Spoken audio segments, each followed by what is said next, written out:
A nurse should heal you. A wife should love you. A mother should protect you. A sister should stand beside you. The women in your life are the ones you trust by instinct, the ones you let close when your guard is down, the ones who hold your hand when you are at your weakest. But for the people in these cases, that trust was the very thing that ended them. The hands that fed them, nursed them, shared their bed, raised them, were the same hands that quietly planned their end. The smile across the dinner table was the last face they ever saw. These were not strangers in the dark. These were poisoners, stranglers, planners, and cold liars.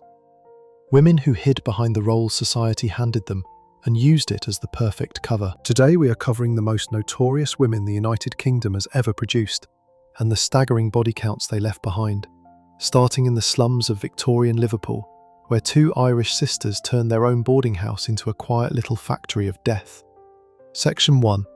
Catherine Flanagan and Margaret Higgins, the Black Widows of Liverpool. In the year 1880, two Irish sisters were running a rooming house at 5 Skirving Street in Liverpool. Their names were Catherine Flanagan and Margaret Flanagan. They had come over from Ireland years earlier and were trying to make a living in one of the poorest parts of the city. Catherine was the older sister, born around 1829. Margaret was the younger one, born in 1843. The house they ran was small and crowded. Living there with them was Catherine's grown son, John Flanagan, along with 2 lodger families. One was a man called Thomas Higgins, who worked carrying bricks on building sites, and his young daughter Mary. The other was Patrick Jennings and his daughter Margaret Jennings. To anyone walking down the street, this looked like a normal Liverpool boarding house, full of working-class people just trying to get by. But behind the front door, something quiet and terrible was already in motion. In December 1880, Catherine's son John died suddenly.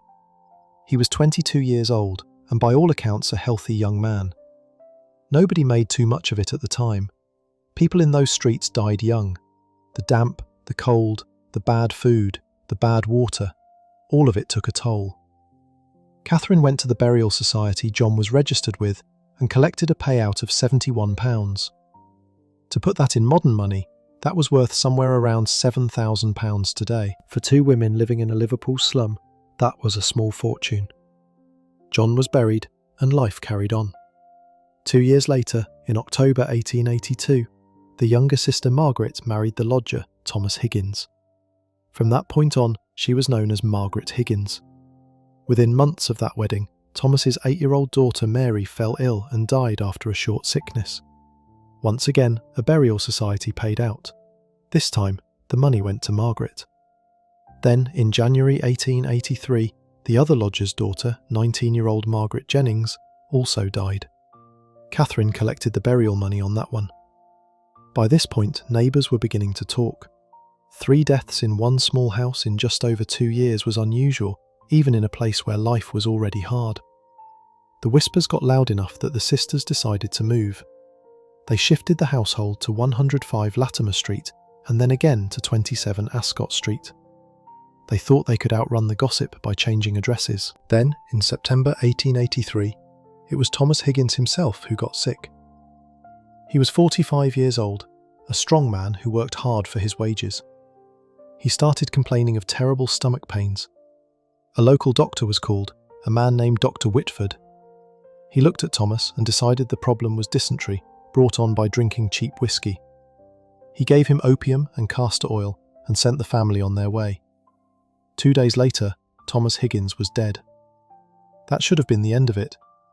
The doctor wrote out a death certificate listing dysentery as the cause. But Thomas had a brother named Patrick, and Patrick was not buying it. He had seen Thomas just weeks before, and Thomas had been the picture of health. Then Patrick found out something that turned his unease into outright suspicion.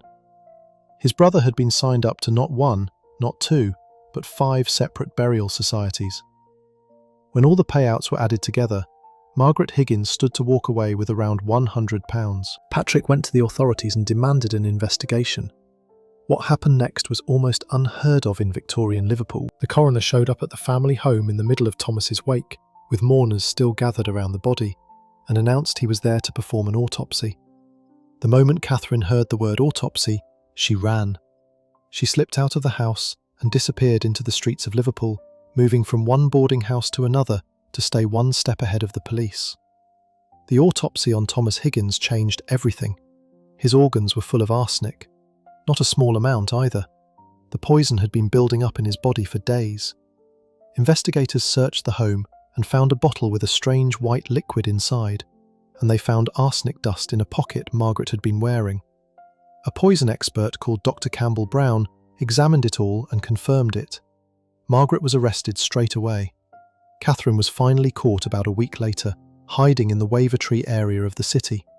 On the 16th of October 1883, both sisters were charged with the killing of Thomas Higgins. The police did not stop there. They ordered the bodies of John Flanagan, little Mary Higgins, and Margaret Jennings to all be dug up. Every single one of them showed traces of arsenic too. The bodies had barely decayed, which is something that happens with arsenic poisoning. 4 people, all under one roof, all gone, all paid out on by burial societies. The investigators then had to work out where the sisters were even getting the arsenic from. 2 illiterate Irish women would not have been able to walk into a chemist and buy it. The answer turned out to be flypaper. Common Victorian flypaper, the kind hanging in any kitchen, was soaked in arsenic. Soak it in water and you could draw the poison out. The bottle found in Margaret's home contained a solution that matched exactly. When Catherine realised the case against her was overwhelming, she tried to talk her way to a lighter sentence. She told her solicitor that she and Margaret were not the only ones doing this. She gave him a list of 6 or 7 other suspicious deaths around Liverpool, and she named 5 other women she said were involved in a wider ring of insurance killings. 3 were poisoners, 3 were the people inside the burial societies handing out the money, and 1 was the woman who got hold of the arsenic. The prosecutors looked into it and quietly admitted she was probably telling the truth, but they had a problem. The only real witness against those other women was Catherine herself, and she had every reason to lie to save her own neck. So the case never went anywhere. The sisters went on trial in 1884. Catherine offered to give evidence against the wider ring in exchange for mercy. The court refused. Both women were found guilty of the killing of Thomas Higgins and sentenced to hang. On the 3rd of March 1884, Catherine Flanagan and Margaret Higgins were taken to Kirkdale Prison and executed on the same morning. A Roman Catholic priest stayed with them in their final hours. A reported 1,000 people gathered outside the prison walls to mark the moment. The newspapers of the day called them the Borgias of the slums. Wax models of the 2 sisters were put on display in the Chamber of Horrors at Madame Tussauds in London. To this day, historians believe the 4 bodies found in the Flanagan and Higgins household were almost certainly not the only victims of this quiet little Liverpool murder ring.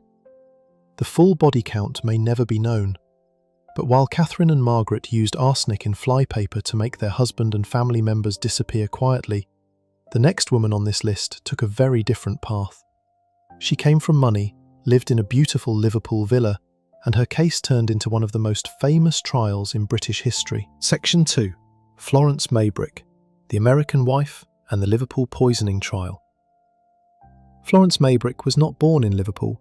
She was born on the 3rd of September 1862 in Mobile, Alabama, in the southern United States.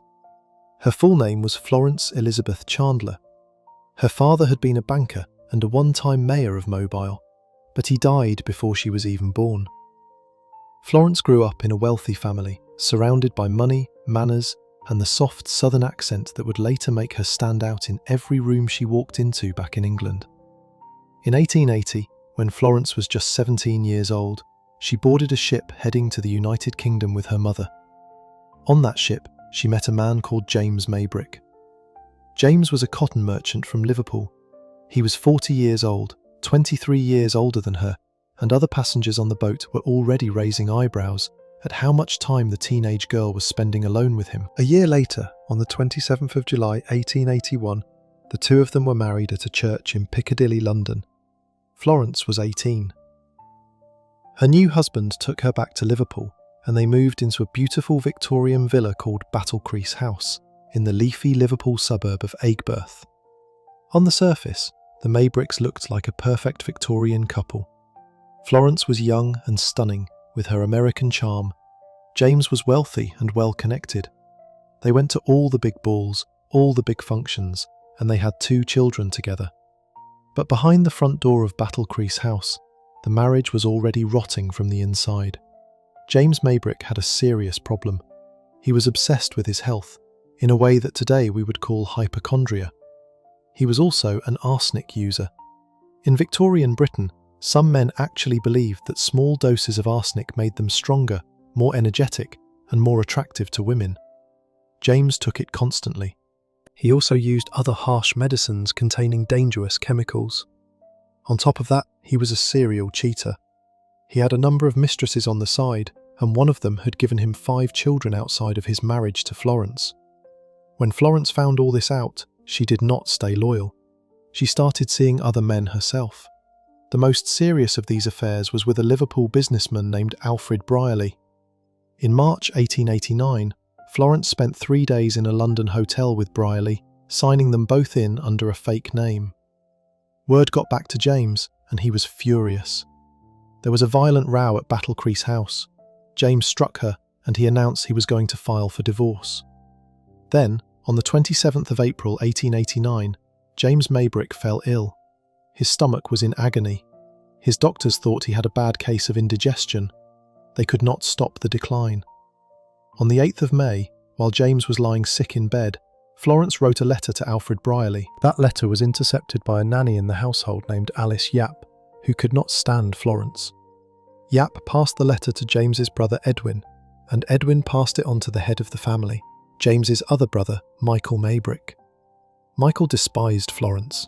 The moment he read that letter, he ordered Florence to be removed from her own household.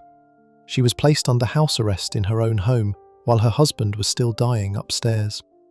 The next day, a nurse claimed she had seen Florence tampering with a bottle of meat juice that was meant for James. The bottle was tested and found to contain a half grain of arsenic. Florence later said her husband had begged her to mix it in for him as a pick-me-up. Either way, James never actually drank from that bottle. On the 11th of May 1889, James Maybrick died at Battlecrease House. His brothers immediately had the body examined. Traces of arsenic were found inside him, but not really enough to be considered a fatal amount. Nobody could say for certain whether James had taken it himself, or whether someone had given it to him, but suspicion landed on Florence. She was accused of buying flypaper from a local chemist, soaking it in a bowl of water, and using the arsenic that came out to slowly do away with her husband. After an inquest, she was charged with murder. Her trial took place at St George's Hall in Liverpool, in front of a judge called Mr Justice Stephen.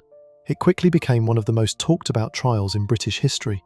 Newspapers on both sides of the Atlantic ran the story. Crowds gathered in the streets. The evidence was a complete mess. Even the prosecution struggled to prove that the arsenic was what actually killed James. A search of Battlecrease House turned up enough arsenic to wipe out 50 people, but most of it had clearly been bought by James himself for his own use. The jury were ordinary working men with no scientific training, and they were asked to follow technical medical evidence that even experts disagreed on. What sealed her fate was not really the poison, it was the affair. The judge, in his closing speech, stood up and told the jury that any woman who would betray her husband with another man was capable of anything. He more or less said her adultery proved she was the kind of person who would do this. The jury took less than 40 minutes to find her guilty. She was sentenced to be hanged. The reaction was massive. Petitions for her release flooded in from all over the country. 500,000 signatures came from the Liverpool Exchange alone. Doctors wrote in saying the medical evidence did not support the verdict. The pressure became so heavy that the Home Secretary stepped in. Her death sentence was changed to life in prison. The official reason given was extraordinary. The government said the evidence showed she had given her husband poison meaning to kill him, but that there was reasonable doubt about whether the poison was what actually killed him. So they punished her for life for a crime she was never officially charged with. Florence served 15 years behind bars, mostly at Woking and then Aylesbury Prison. She was released in January 1904. She returned to America, wrote a book about her ordeal, and ended her days as a recluse in a small bungalow in Connecticut, living alone with her cats. She died penniless in 1941 at the age of 79. She never saw her 2 children again. Before we move on, If you're enjoying this analysis, please consider subscribing. It helps the channel tremendously. Florence Maybrick used poison hidden in flypaper, just like the Black Widows had a few years earlier. But the next woman on this list took that same poison and turned it on the most heartbreaking victim of all. She was a Liverpool nurse who killed her own daughter for a small life insurance payout, and her execution made history at Walton Prison. Section 3. Elizabeth Berry, the Liverpool nurse who made history at Walton Prison. Elizabeth Berry was 31 years old when she walked into the spotlight of one of the strangest and saddest cases in Liverpool history. She was born around 1856, and by the mid-1880s, she was a widow trying to scrape together a living. Her first husband, a soldier called Walsh, had died in battle in Afghanistan. He left behind a daughter, Edith Annie. Elizabeth then married a man named Thomas Berry and had a son with him. Within just a few years, Thomas was dead too, and so was the little boy. Elizabeth had buried 2 husbands and one of her own children before she even turned 30. To support herself, she took a job as a nurse at the workhouse in Oldham, just outside Manchester. Her wages were £25 a year. Out of that, she paid £12 a year to her sister-in-law, who was raising her surviving daughter Edith for her in another part of Lancashire. Edith was 11 years old, full of life, and well looked after by her aunt. Elizabeth would visit now and then, but the girl lived her actual day-to-day life away from her mother. In November 1886, Elizabeth made a decision that would end up changing everything. She brought Edith back to live with her at the workhouse. On the 27th of December that year, she went and collected Edith from her sister-in-law's house, brought her back to the workhouse, and even invited Edith's young friend Beatrice Hall to come along too. The 2 girls played happily in the workhouse grounds over the holiday period. Everything looked normal. Then came the 1st of January 1887, New Year's Day. Edith woke up violently sick. She was vomiting and in awful pain. Elizabeth told the workhouse doctor, a man called Dr. Patterson, that her daughter had eaten something bad at breakfast. Dr. Patterson examined the girl and gave her some medicine. Edith seemed to recover a little. But during that first day, more than one person at the workhouse noticed Elizabeth giving her daughter a glass of milky white liquid. Dr. Patterson came back the next day. By this point, Edith had small blisters appearing around her mouth, and a strange, acidic smell was coming from the towel she had been using. The doctor took the keys to the workhouse dispensary from Elizabeth so he could mix up some bicarbonate to help the girl's stomach. While he was in the dispensary, he noticed something that quietly stuck in his mind. The bottle of medical creosote, a strong chemical that was used in tiny doses for medicine, but was deadly in larger amounts, was completely empty.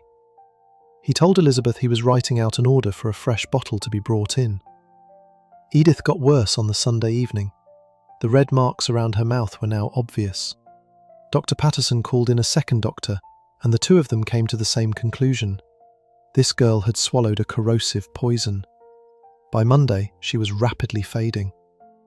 In the early hours of Tuesday, the 4th of January 1887, Edith Annie Berry passed away. She was 11 years old. Dr. Patterson refused to sign her death certificate. He had a cold suspicion in his gut that the very poison he had ordered a refill of was the same poison that had ended this child's life. He demanded an examination of the body. The results came back, exactly as he feared. Edith had been given 2 large doses of creosote. Then came the part that decided Elizabeth's fate. Dr. Patterson asked her plainly whether she had taken out any insurance on her daughter. Elizabeth said no. The investigators dug into the records and found out she was lying. Edith's life had been insured for £10.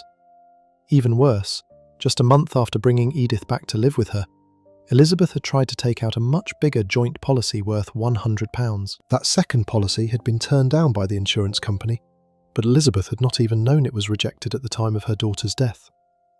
Elizabeth was arrested and charged.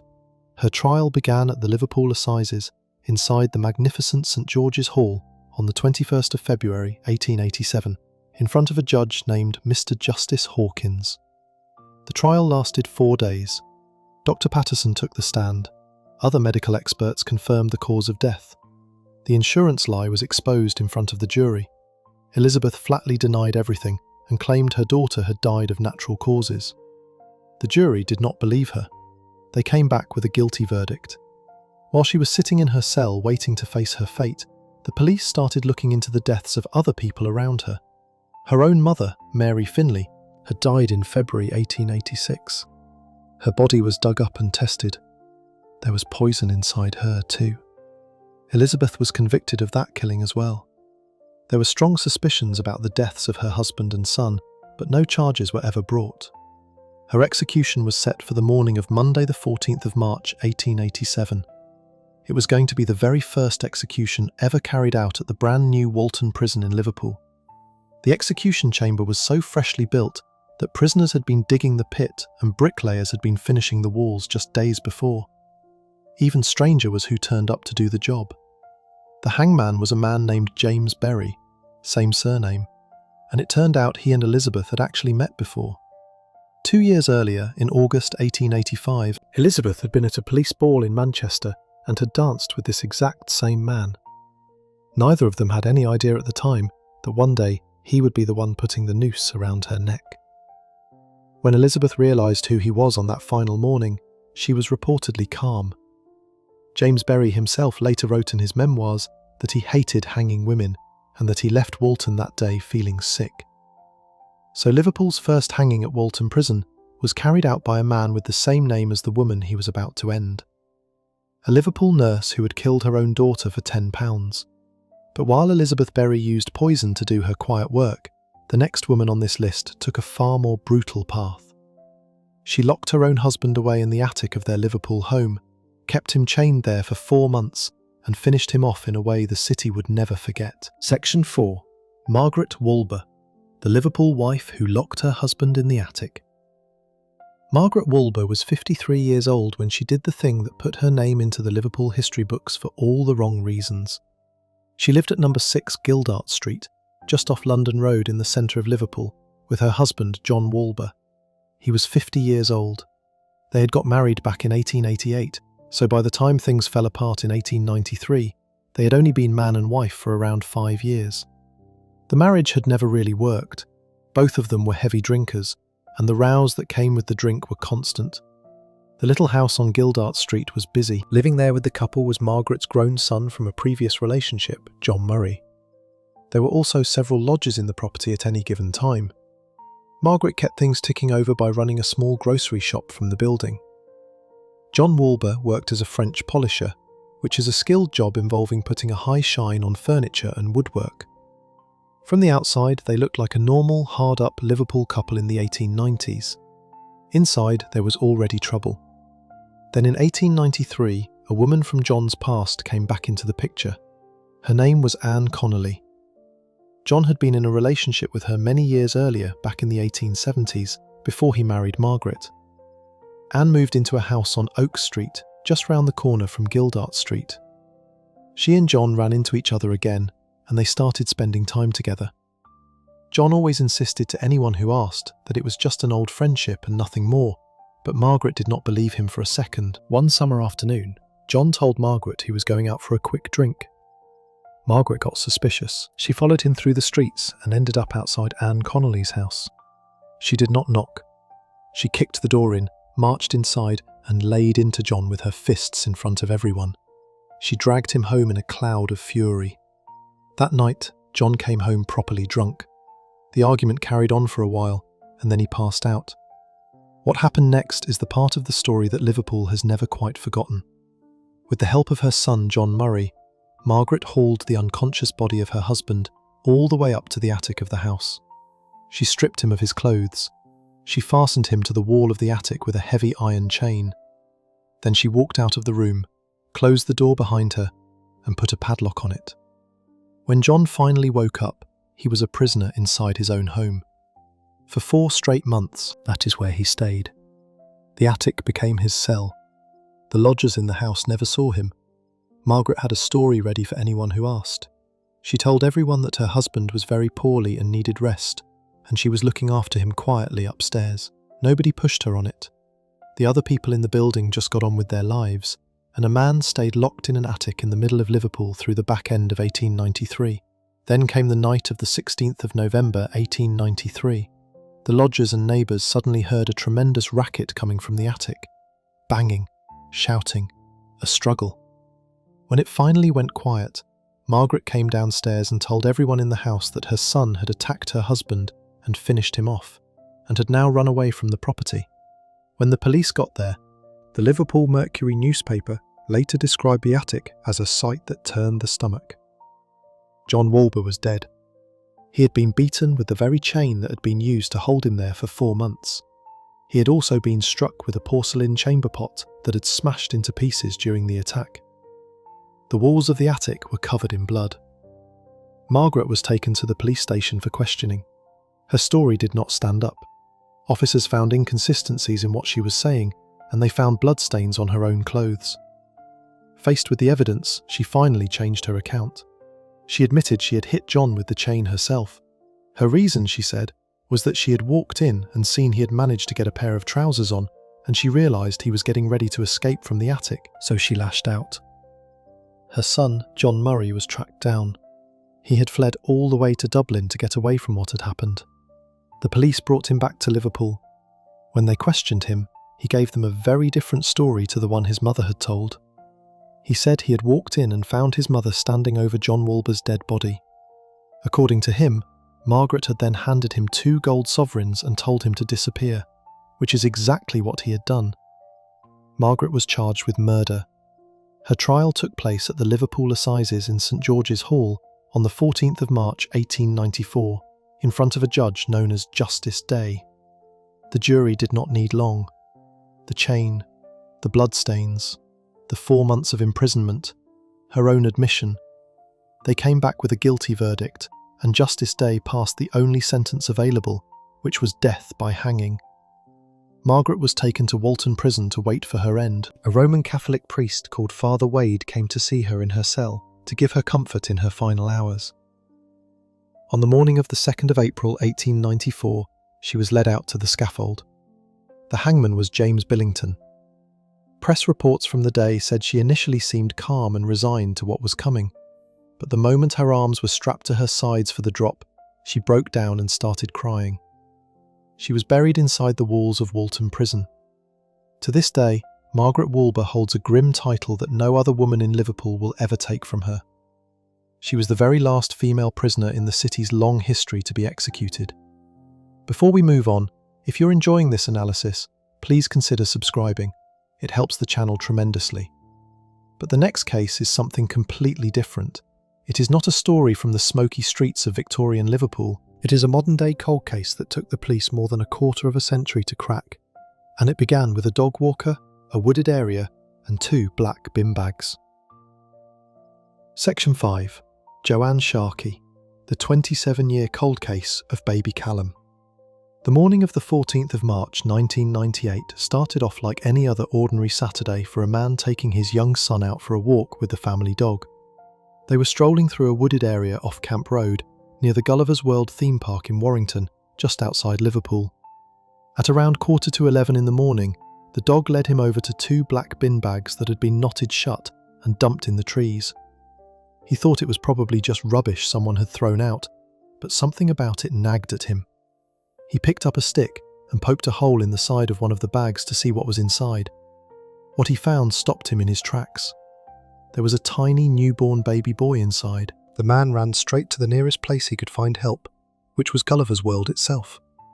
By pure chance, there was a paediatrician at the theme park that day. The doctor came out to the woods and confirmed what the dog walker already feared. The little boy was no longer with us. The baby was at full term, meaning he had been born fully developed and healthy. He had simply been left there in the bags. Police were called and the area was sealed off.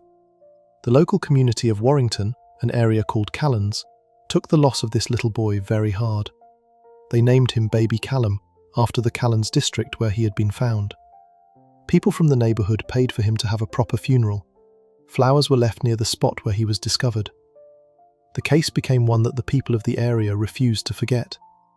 But the police had almost nothing to work with. They had a body, but they had no name, no parents, no story. They took DNA samples from the baby and from blood found on the bin bags. That gave them a partial DNA profile of the mother and the father. The problem was, neither of those profiles matched anyone on the police DNA database. Officers went door to door, knocking on hundreds of houses. They spoke to local hospitals, midwives, GPs, and even local schools, trying to find any woman or girl who had recently given birth. Nothing matched. Years passed, then a decade passed, then 2 decades. Every now and then the police would publicly appeal for new information on the anniversary of baby Callum's death. Every time, nothing came back. The case sat in a cold case file, but the officers never officially closed it. They kept running the DNA samples through the national database every time the technology improved, just in case. Then in 2023, 25 years after the baby had been found, the answer finally came. A man called Matthew Sharkey was arrested for an unrelated matter. As is normal procedure, his DNA was taken and added to the national database. When the system ran a check, it flagged something stunning. His DNA was a familial match to baby Callum. That meant Matthew was a close blood relative of the baby. The most likely answer was that he was the baby's brother. The police investigated quietly. They worked out that Matthew's mother was a 55-year-old woman called Joanna Dennehy, who lived on Denham Close in Liverpool. On the 28th of July 2023, officers arrested Joanna Dennehy and her husband on suspicion of murder. DNA samples were taken from both of them, and the results came back exactly as the police now expected. Joanna and her husband were the biological parents of baby Callum. But here is where the story took a turn. Joanna's husband had absolutely no idea any of this had ever happened. He did not know about the pregnancy. He did not know about the birth. He did not know about the baby. He had been kept in the dark for 25 years. After a careful investigation, the police and prosecutors agreed that he had not been involved in any way, and no charges were ever brought against him. He was released and never charged. When Joanna started to talk to police, the full story came out. Back in 1997, she had become pregnant, but she had hidden it from everyone, including her own husband. She wore baggier clothes. She kept her family at arm's length, so they could not see what was happening to her body. At the time, she was 28 years old and working full-time as a housing benefit officer at West Lancashire Council. She already had her first son Matthew at home. She found juggling work and motherhood overwhelming. She gave birth to the second baby alone, in secret, and then placed his body in 2 bin bags, drove to the wooded area near Gulliver's World, and left him there. Doctors who examined her decades later concluded that she had been suffering from severe postnatal depression at the time. They said her mental state had been so badly affected by a medical condition that she had not been able to think clearly or control her own actions when it happened. The case came before Liverpool Crown Court. On the 6th of March 2025, Joanna Dennehy pleaded guilty to manslaughter on the grounds of diminished responsibility, along with concealing the birth of a child. The Crown Prosecution Service accepted the plea after looking at all the psychiatric evidence. On the 4th of April 2025, she was sentenced by Mrs. Justice Eady. The judge said the events were both terrible and tragic, but also accepted that Joanna's mind had not been working properly at the time and that she had been haunted by what she did for the rest of her life. Joanna was given a 2-year prison sentence, suspended for 2 years, plus 6 months for concealing the birth, also suspended. That meant she walked out of court without going to prison. 27 years after a dog walker poked a stick into a bin bag in the woods, baby Callum finally had a name attached to his story. But the next case takes us out of cold cases and old graves and drops us right into modern-day Liverpool.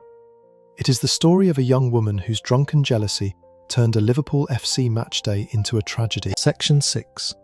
Emma Walsh, the Liverpool matchday tragedy. In Everton, Emma Walsh was 31 years old and lived at Lavern Close in Everton, one of the well-known areas of Liverpool. Her boyfriend, Gary Morgan, was 36 years old and came from Prescott, a town just outside the city. He was a father of 2 young sons, and he ran his own successful landscape gardening business. People who knew him called him a gentle giant.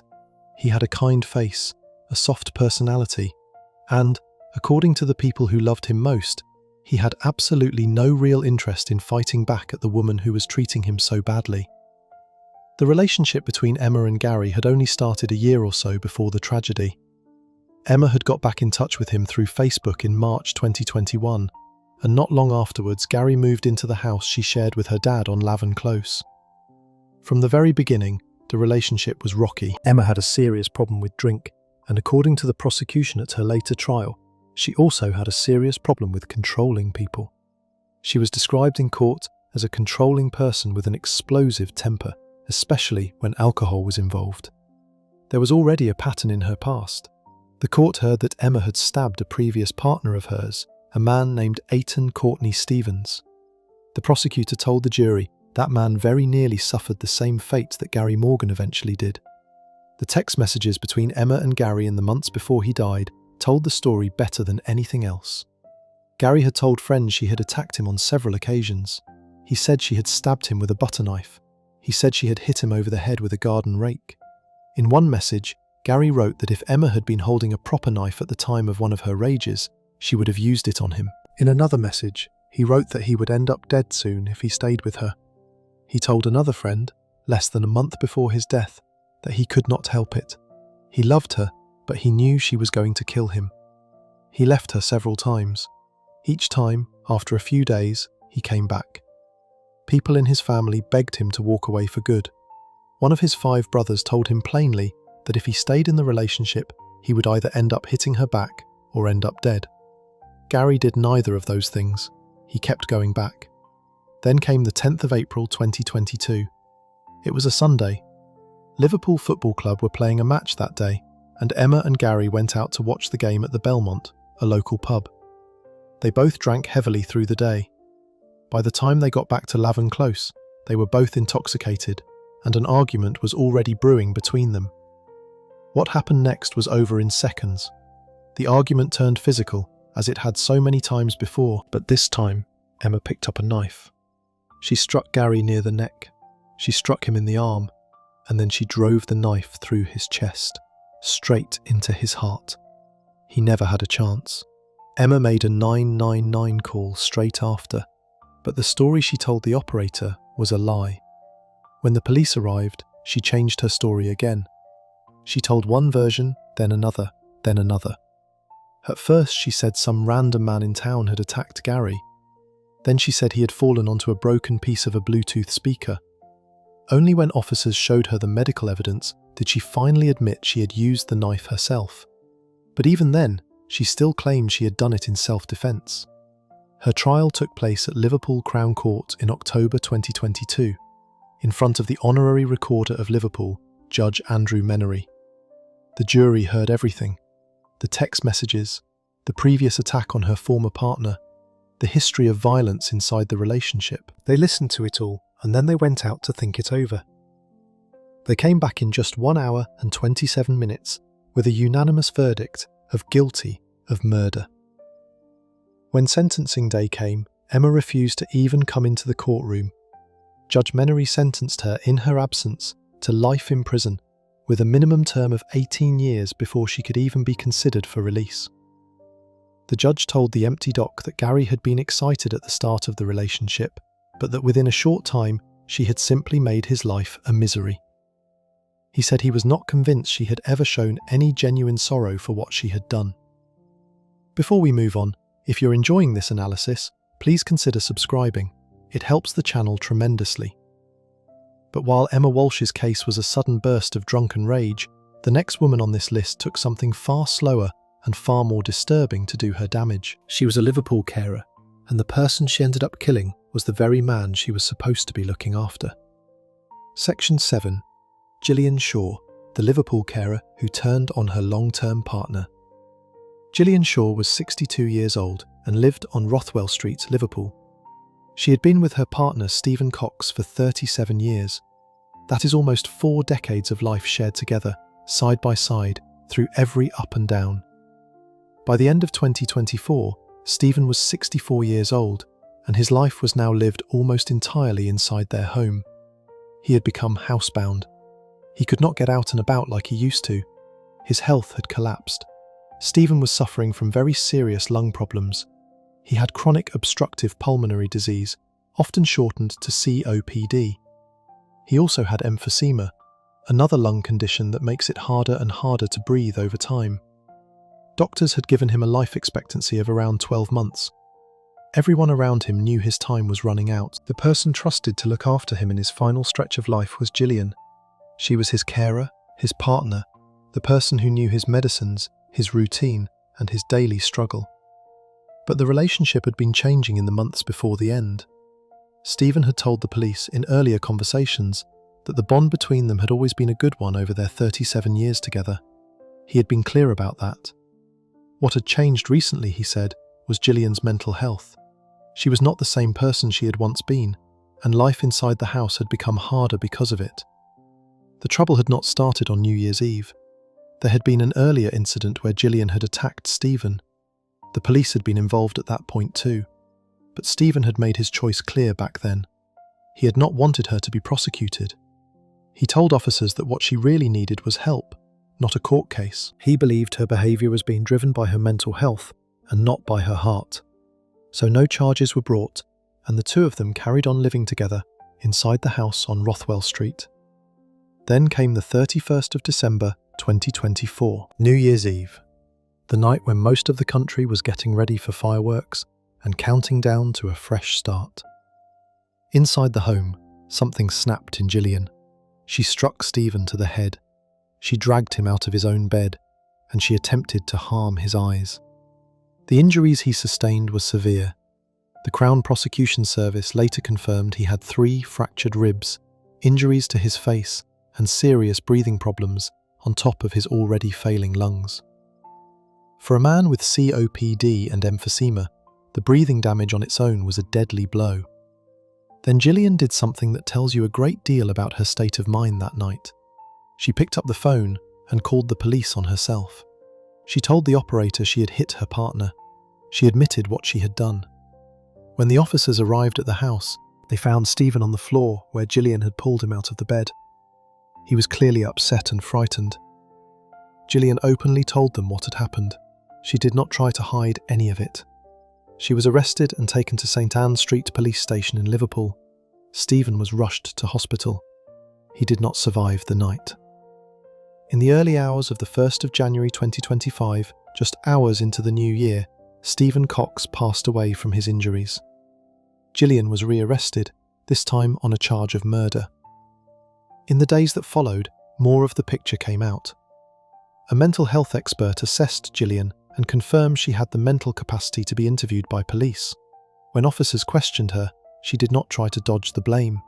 She told them she had called the police because she was scared he might die because of what she had done. She said she did not want him to die. She told them, plainly, that she loved him. The Crown Prosecution Service had a difficult job. The original charge was murder, but the medical and psychiatric reports painted a complicated picture.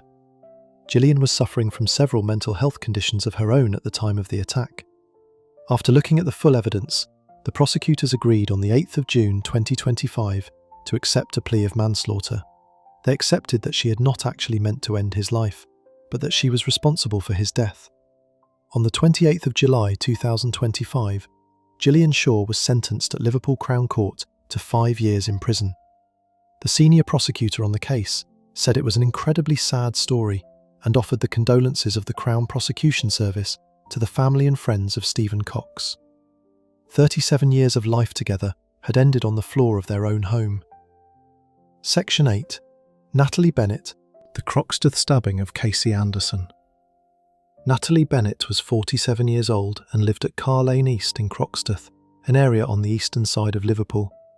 Her boyfriend, Casey Anderson, was 24 years old. There was a gap of more than 20 years between them. Despite the age difference, they had been in a relationship and had been living together at Natalie's home. The neighbours on Car Lane East would later tell the police that the couple often had loud arguments and that the rows tended to get worse when both of them had been drinking. Saturday the 11th of March 2023 turned into one of those days. According to evidence later given at Liverpool Crown Court, the next-door neighbours heard raised voices coming from the house from around 5:30 in the evening. About 45 minutes after that, Casey suddenly appeared at their door, banging and kicking on it, asking to be let in. He was hurt, he was frightened, He was looking for help. The neighbours did not know what to do, and they called the police instead of opening the door. Casey ended up sitting on their front doorstep, badly injured. He picked up his phone and dialed 999 himself. He told the operator over and over again that he was dying. The operator struggled to understand him because the wounds were so serious that he was being sick while he tried to talk. At one point, he passed the phone to Natalie Bennett, who had also come outside.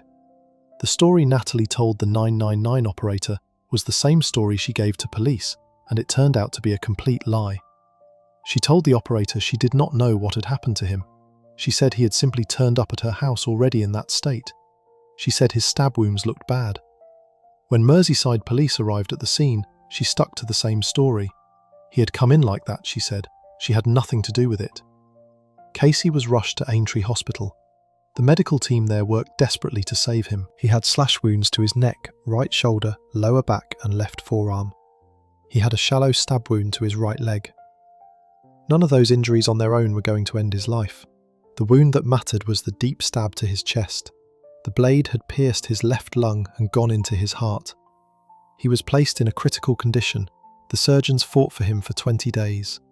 On the 31st of March 2023, just 1 week before his 25th birthday, Casey Anderson passed away from his injuries. The investigation that followed pulled Natalie's story apart piece by piece. The most important piece of evidence came from a Ring doorbell camera at one of the neighbouring houses. That little camera had captured something Natalie had not counted on. The footage showed her holding a knife to Casey's head outside the property, while he was already wounded and weak. Prosecutors later told the jury she was either trying to strike him in the head with that knife, or at the very least, holding it close to his head as a final threat. Inside the house, crime scene officers found more clues that did not fit her version of events. There was a clump of her own hair on the floor, which looked like it had been pulled out of her head during a struggle. In the kitchen sink, several sharp implements were sitting in water, looking as if someone had tried to clean them. The whole house had the strong smell of cleaning fluids. By the time the trial began at Liverpool Crown Court, the evidence against Natalie was overwhelming. She finally admitted she had used the knife, but she now claimed she had only done it once and only in self-defense after Casey had attacked her.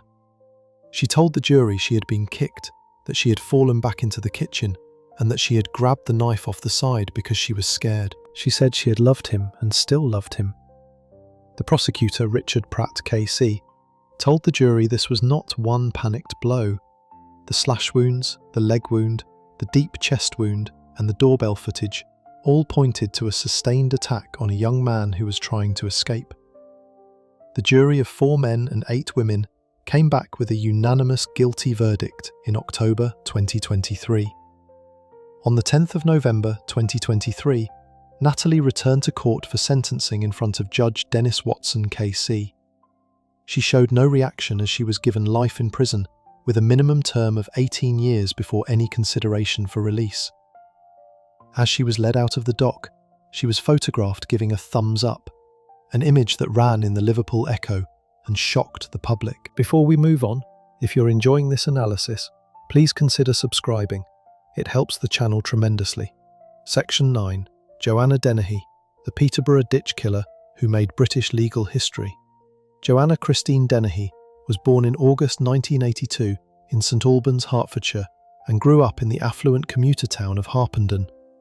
Her upbringing was, by all accounts, a stable one. Her family worked hard. She had every chance most children would dream of. By her 30s, that quiet upbringing was nowhere to be seen. She had a green tattoo on her right cheek, a long history of low-level crime, and a string of unstable relationships behind her. Doctors who later examined her diagnosed her with antisocial personality disorder and noted strong psychopathic traits, including rage, impulsivity, violence, and anger. She was prescribed medication to keep her mood steady. The medication did not stop what came next. In early 2013, she was living in Peterborough, in Cambridgeshire. She had become involved with a man called Kevin Lee, a 48-year-old property developer who was also her landlord.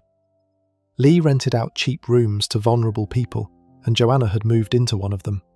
She and Lee began a sexual relationship behind the back of his wife. Joanna also worked for him as a sort of paid enforcer, leaning on tenants who owed money. Around her in that bedsit life were two men who would soon become her shadows. The first was Gary Stretch Richards, a 47-year-old career criminal who stood 7 feet 3 inches tall. The second was Leslie Layton, a 36-year-old housemate. Both of them were besotted with her. Both of them would do whatever she asked. Then came March 2013, and 10 days that would shake British policing. Her first victim was 31-year-old Łukasz Slabaszewski, a Polish national living in Peterborough. He had met Joanna in town, and he had grown convinced he was about to start a real relationship with her. He even texted a friend that life was beautiful now that he had her as his girlfriend. On or around the 19th of March, she invited him to a flat in Orton Goldhay. He turned up expecting romance. She used a small pocket knife and ended his life on the spot. Stretch and Layton turned up afterwards and helped her move the body. Joanna stored him for a short time in a wheelie bin. 9 days later, on the 28th of March, she turned on her own housemate. 56-year-old John Chapman was a Falklands War veteran. They lived in the same bedsit. She used the same knife on him. After it was done, she rang Gary Stretch and sang the lyrics to a famous pop song down the phone. The line she chose was, "Oops, I did it again." Stretch and Layton came round once more and helped her move that body too. The very next day, the 29th of March, she ended the life of her landlord and lover Kevin Lee. He was found in a ditch in Cambridgeshire. His body had been dressed in a black sequin dress and posed in a sexual position. The judge later said the way she had dumped him was part of the playing out of her sadistic motivation. By the 30th of March, the police were already on her trail. A passerby had found Kevin Lee's body that morning. His car had been set on fire to destroy evidence. Cambridgeshire police released photos of Joanna and Stretch and asked the public not to approach them.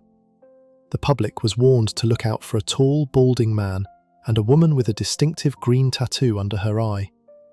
Instead of going to ground, Joanna did the opposite. She, Stretch, and another acquaintance called Mark Lloyd drove 140 miles south to Hereford. There, on the 2nd of April, she did something that turned her from a killer of people she knew into something far more dangerous. She picked her next two victims completely at random, simply because they were men. 64-year-old Robin Bereza was walking his dog. She got out of the car and stabbed him. Then they drove on and found John Rogers also walking his dog, and she stabbed him too. Both men, by sheer luck, survived. That same day she was arrested in Hereford. Police later said she had been telling Stretch and Lloyd she wanted to kill 9 men in total, like Bonnie and Clyde. She told a psychiatrist later that murder had been Moorish, and that after the first one she had got a taste for it. On the 21st of November 2013, she went to the Old Bailey and pleaded guilty to all 3 killings and to the 2 attempted killings in Hereford. On the 28th of February 2014, Mr. Justice Spencer sentenced her. He called her a cruel, calculating, selfish and manipulative serial killer. He gave her a whole life order, meaning she would never be released for the rest of her life on this earth. She reportedly laughed when the sentence was read out. That sentence put her into a tiny corner of British legal history. She became only the 3rd woman ever to receive a whole life order in the United Kingdom, after Myra Hindley and Rose West. More than that, she became the very first woman in British history to be given a whole life order directly by a judge in court, rather than having one applied later. While on remand at HMP Bronzefield, prison staff had also discovered an escape plot in her diary that involved seriously harming a guard to defeat the prison's biometric system. She was placed in solitary confinement for 2 full years because of it. But while Joanna Dennehy stabbed her victims face to face, the next woman on this list took a far quieter approach. She worked inside one of the most trusted places in the country, and her victims were people who could not fight back at all. Section 10. Lucy Letby, the neonatal nurse and the whole life order that made history. Lucy Letby was born on the 4th of January 1990. She grew up in a quiet English family, decided early in life that she wanted to work with newborns, and trained as a neonatal nurse at the University of Chester. Neonatal nursing is the kind of job that takes a very particular type of person. The hours are long, the babies are often premature and very small, the parents are scared. The work is delicate, technical, and requires complete trust between the family and the nurse. Lucy qualified in 2011, and on paper she looked like exactly the kind of professional those parents would feel safe handing their newborns to. She got a job at the Countess of Chester Hospital in 2012. Before that, she had also done part of her training at the Liverpool Women's Hospital. Friends and colleagues described her in those early years as ordinary. She went to salsa dance classes. She often volunteered for extra shifts. There was nothing unusual about her at all. Then, in June 2015, something started to shift inside the neonatal unit at the Countess of Chester. The unit normally had 2 or 3 baby deaths a year. That month alone, 4 babies suddenly collapsed, and 3 of them did not make it. The unit manager and the lead doctor, Stephen Breary, looked into it as a quiet internal review. The Trust's own committee put it down to medication errors. Dr. Breary did notice one thing though. Lucy Letby had been on shift every single time. He told an inquiry years later that he assumed at the time it was just bad luck because of the staff rota. The collapses and unexplained deaths kept happening. Through the summer of 2015 and into the spring and summer of 2016, more babies on the unit either died suddenly or came close to dying for reasons their doctors could not explain. There were no obvious medical causes. The babies were getting worse during shifts, then recovering when other nurses took over, then getting worse again when Lucy was back on. By the summer of 2016, the senior doctors were finally raising urgent concerns with management. After the deaths of 2 triplet boys, Lucy was finally taken off the neonatal unit and moved to a desk job in the hospital. Cheshire Police launched a formal investigation. In July 2018, officers arrested Lucy at her home for the first time. She was released on bail. She was arrested again in 2019. Then, in November 2020, she was finally formally charged. The charges covered 7 counts of murder and 15 counts of attempted murder, involving 17 different babies on the neonatal units between June 2015 and June 2016. Her trial was one of the longest in British legal history. It began at Manchester Crown Court in October 2022 and ran for 10 months. The prosecution did not have eyewitnesses watching her harm any baby. Instead, they built a case around a pattern. They pointed to her presence on shift during every collapse. They produced 2 abnormal blood test results that suggested some babies had been given insulin without any medical reason. They showed staff handover sheets that she had taken home with her, and they showed handwritten notes that the police had found at her house, which the prosecution argued were a confession, including one note that read, "I am evil, I did this." On the 18th of August 2023, the jury delivered their verdicts. Lucy Letby was found guilty of murdering 7 babies. She was found guilty of 7 counts of attempted murder against 6 other babies. She was acquitted on 2 other counts, and the jury could not reach a verdict on 6 more. On the 21st of August 2023, Mr. Justice Goss handed down her sentence at Manchester Crown Court. He gave her a whole life order. That meant she would never be released. With that decision, she joined a tiny group in British legal history. She became only the 4th woman ever to receive a whole life order, after Myra Hindley, Rose West, and Joanna Dennehy. The case did not end there. In June 2024, she was retried on one of the counts the jury had not been able to agree on, involving a baby known in court as Baby K. On the 2nd of July 2024, she was found guilty of that attempted murder too. On the 5th of July 2024, she received another whole life order on top of the ones she already had. In total, she now holds 15 whole life orders, and she is being held at HMP Low Newton in County Durham. The story is also still moving in 2026. Her defence team has applied to the Criminal Cases Review Commission, which has the power to send cases back to the Court of Appeal. They have raised questions about parts of the medical evidence.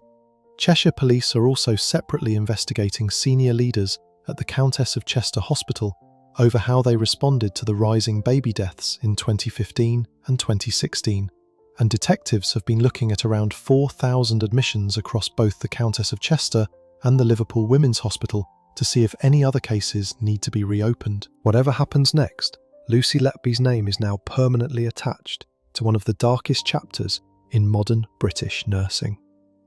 If you enjoyed this deep dive into the most notorious women in the UK and their crimes, make sure to subscribe.